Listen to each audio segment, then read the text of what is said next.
It was like I didn't even know her. At that moment, my daughter scared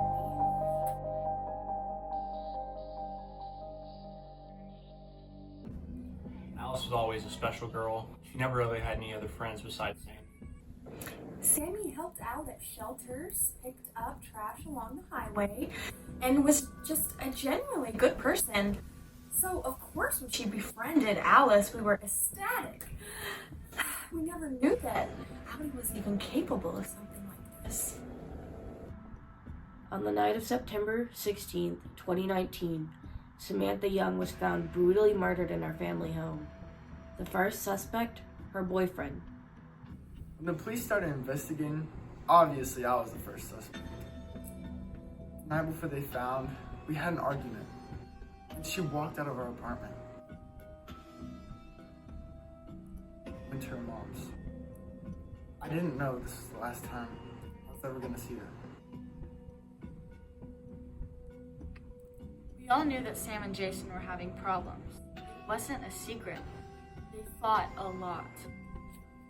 However, Jason had an alibi, and we moved on to our next suspect, Samantha's father. When the cops came to me as a suspect, I almost flipped out. I said, "You think I would murder my own daughter?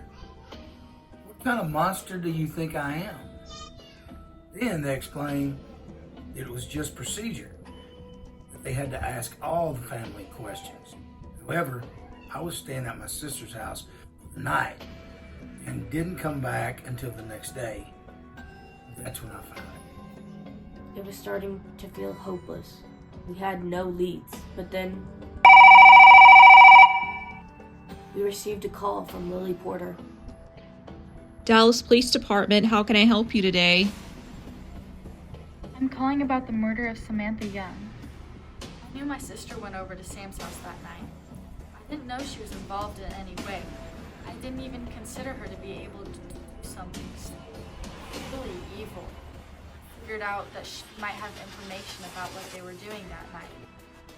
We assumed that a young girl who was obviously in distress about her close friend's death shouldn't have been a suspect until we got that call.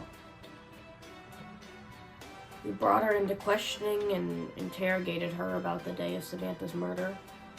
Nothing she was doing or saying pointed to suspicious behavior. Then we started looking into old school and medical records, and we noticed something strange. Growing up, Alice had gotten into trouble like any other misbehaving kid.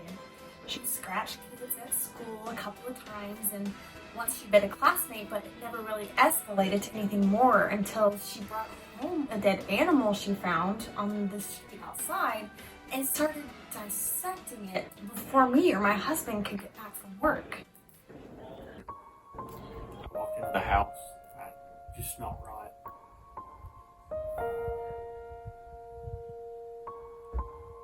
I assumed the worst, and I ran to the kitchen, and there Allie was with the squirrel.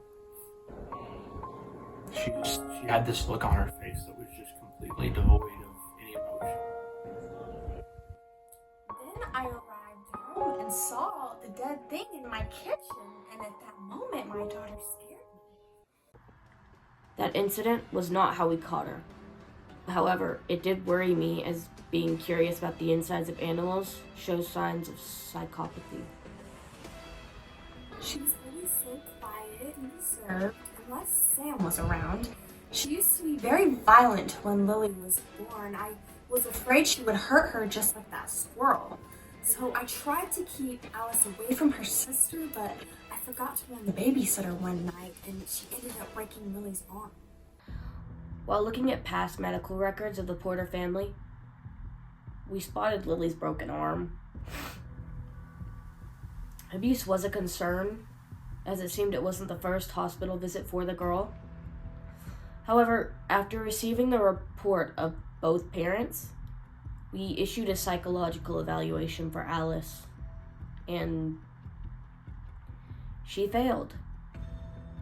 All we needed was to find a murder weapon to prove our suspicions. I was cleaning Allie's room when she was at school, and I pocket knife that I gave her for fishing. We drove up to collect the knife and scan for DNA, and that was it. We found our killer. If I could say anything to Sam, I would say that I'm sorry for not noticing in time that my daughter, the one that I gave birth to and raised,